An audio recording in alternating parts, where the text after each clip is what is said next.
Welcome to the place on the internet. I talk about comic books, broadcasting from a park in Los Angeles, so we're going to make it brief. Last video I talked about a chilling effect that has hit creative people since the advent of social media, but certainly the last, 6 years, wherein people who want to stay employed are very fearful of crossing certain lines. I wouldn't even call it controversy or provocation. It's really, at this point, it's just maintaining a certain strange decorum. And there's certain people that need to be afraid of this. There's other people who need to be less afraid of it. You'll notice that the people who don't need to be afraid of it at all are always talking about how nobody needs to be afraid of it. Meanwhile, the people who are very afraid of it are always talking about how everybody needs to be afraid of it. It's not... Look, nobody's got a really great handle on this conversation. So I'm going to just try to talk about a part of it that doesn't get discussed enough. When I was saying in a previous video that we're getting increasingly nervous about nuance, that creators are dumbing down their work so that everything appears in primary colors and there's no room for interpretation, that a villain is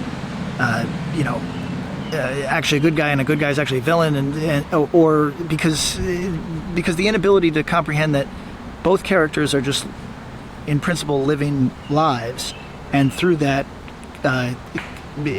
impacting each other, impacting the world, creating good outcomes and bad outcomes, and that not everything is about who is good and who is bad, rather who is moving the story forward and entertaining us. And I wanted to kind of put a fine point on it if I could. So today I watched a news item about a football player that was killed in an automobile accident. Sad story. The kid was young, he was a rookie, and he was at home with, I think, college friends, maybe high school friends. They were driving at a high rate of speed, 3-car accident, but pretty much a collision head on. All 3 kids are dead. Sad thing. Watch this NBC a news item about the kid. Happens 10 hours after the death, and I think most people are still getting their actual news about it, but this was news, but it was the type of news where it's very human interest. It talks about his impact on his community, talks interviews coaches for brief sound bites, etc. Okay, so kid seems like a good kid. It's tragedy on every level. 3 dead kids. No way it's not a tragedy. And then at the end of this news item, it just mentions offhand and with no specificity or assignment of detail that alcohol may have played a part. Okay. Somebody in the comments section astutely points out, hey, bad journalism. Who's drinking? Who is responsible for this, right?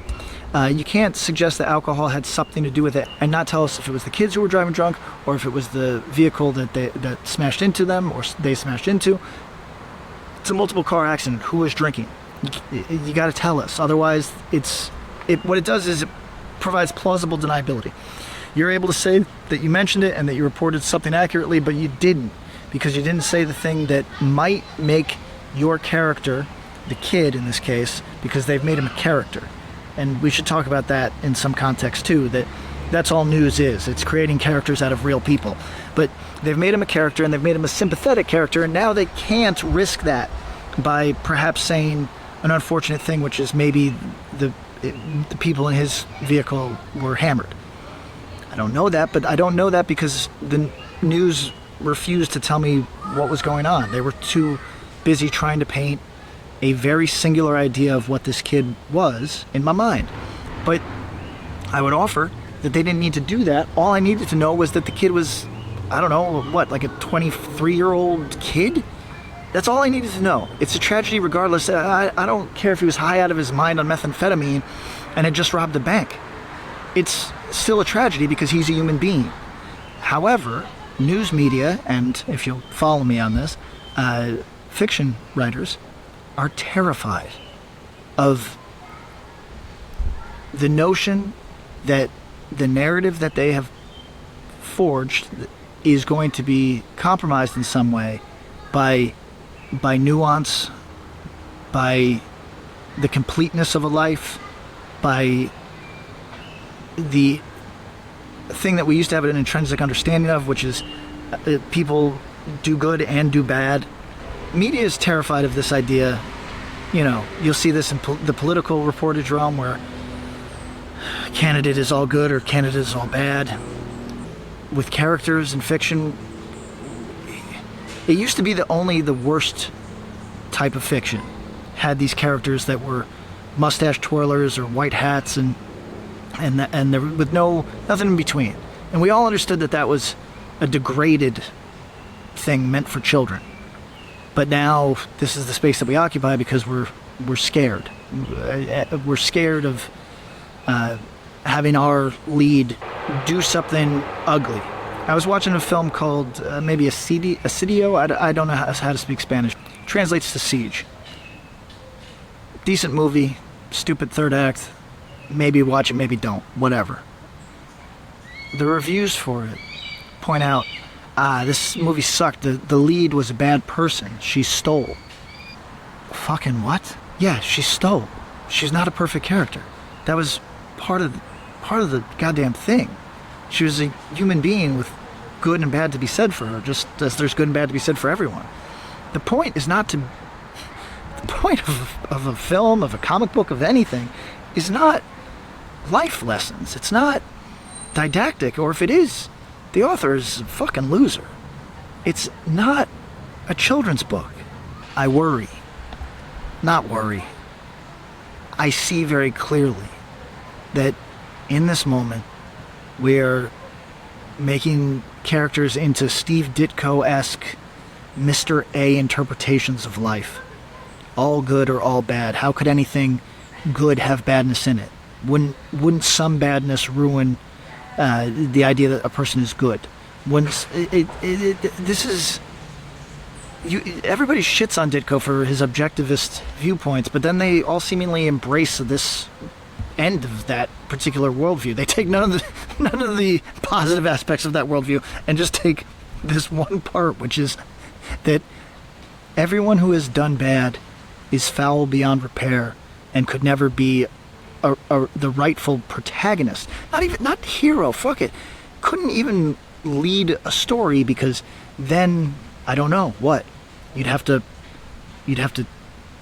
accept the totality of a human being and say, oh, they do good and they do good bad. Look, people are coming up. I can't really speak. I just wanted to point out that this is a thing that's happening in comic books, prose, certainly, films. It's happening in fiction of all types, and I believe it's because people are afraid. Creators assume that their readership, their viewership, their audience of whatever type is incapable of looking at characters as human beings. The charity that they extend to themselves, where they walk through life going, I've done some bad, but I'm not a bad guy, I'm just doing my best. They don't extend that to works of fiction. And they don't extend that even to real people in the news. And I think that that's a sad state of things. I will not be living that way. I won't be writing fiction that way. But to deny it's happening means that you're in a silo of probably, honestly, uncancelable people for whatever reason, right? Maybe you have lockstep politics with the people that do the canceling. Maybe you're a sympathetic figure in whatever way. You're not on the chopping block. And from that perch, you feel comfortable saying that this is not a problem. Just look at the output. It's very evidently a problem. Thank you.